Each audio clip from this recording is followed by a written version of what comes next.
back, and I love those guys, like beyond belief. I met them like when I met fucking Nick. Where's Nick? Where'd Nick go? Like same year, early, late 90s. And Nick, actually to cover on our conversation earlier, I am afraid to die. I am afraid to die. I don't want to die. This man has conquered death.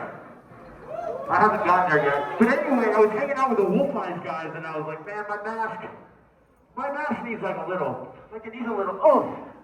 So I cut some of their hair off, and I like tied some of their hair into the mask. And I'm pretty sure ever since, it's like every fucking third show we play, one of like a Wolf Eyes hair like goes into my fucking throat. And they just been, because those guys like to fuck with you. And they just been fucking with me ever since I did that thing. I thought I was gonna get some like special powers. I just got some fucking insane Johnny Insane.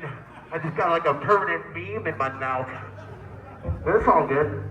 Because every time I choke, I think of Wolf Eyes and my heart grows warm.